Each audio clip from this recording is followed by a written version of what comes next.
1980, NASA, never a straight answer, launched the Voyager program to Saturn.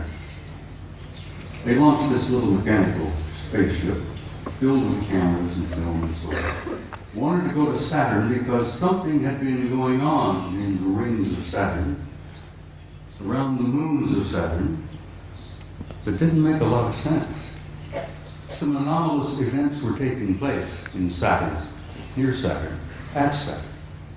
So they launched the Voyager in 1980.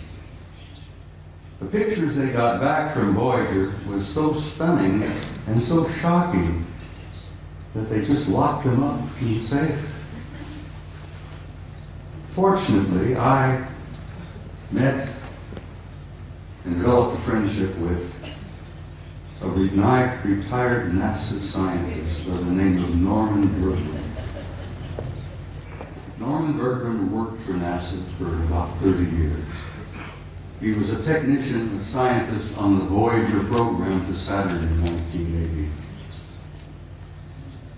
Norman decided, after waiting a number of years, for NASA and the authorities to be candid and honest and forthright and tell us what they really found up at Saturn.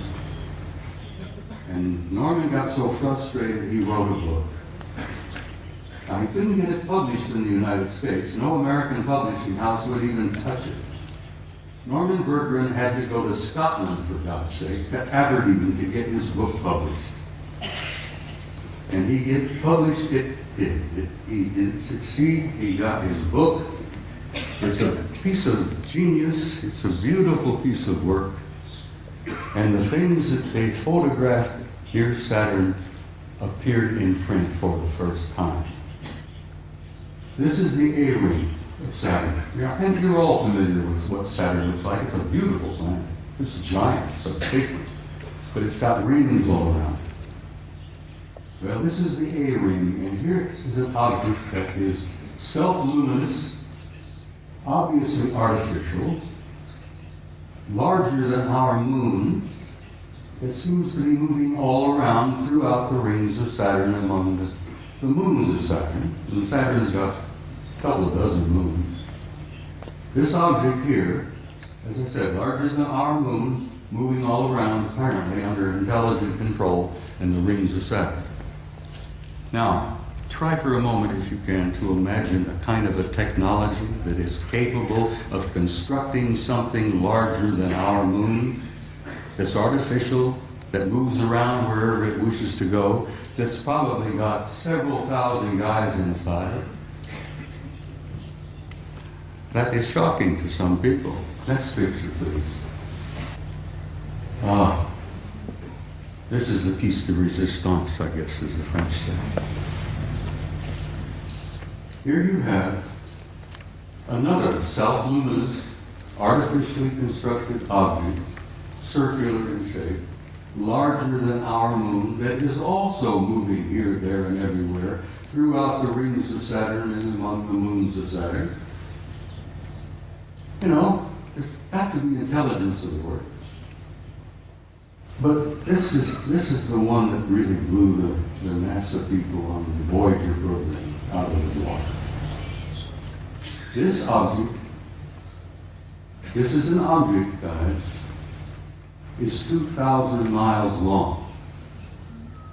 It's 400 miles in diameter. And it's an artificially constructed, Norman calls them an electromagnetic vehicle. He says they appear to be making the rings. This is one of the rings of Saturn. I think this is the B ring.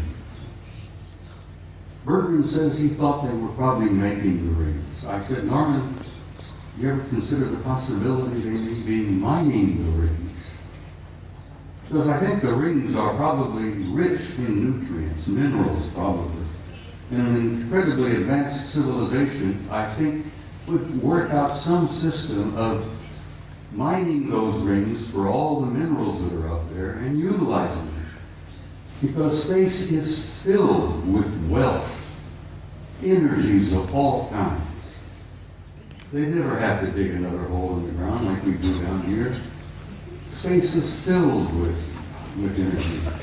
This is 2,000 miles long, and here on this end there seems to be something like an exhaust or a flare of energy of some kind. It's probably a result of engines of some type inside this thing. But whatever it's doing, it's there, and it's a recognition and a representation of an advanced intelligence. And that's one of the things they don't want you to know, that we are confronting and relating with an intelligence that's so far beyond our own. We're looking at and talking about what's known as a Type 2 civilization.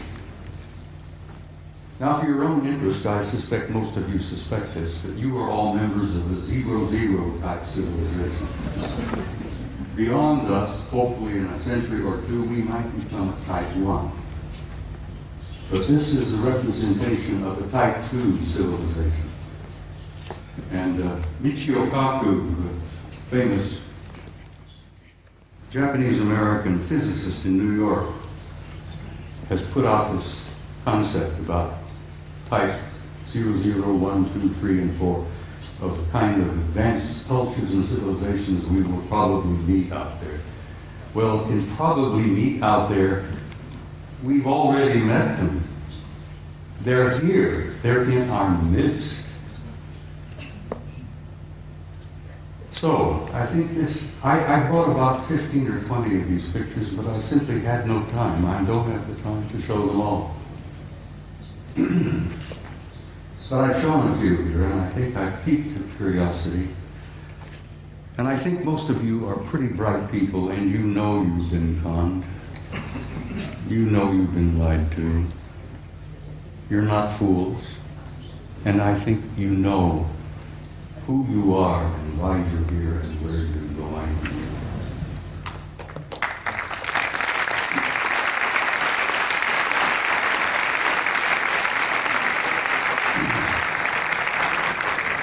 Next photo.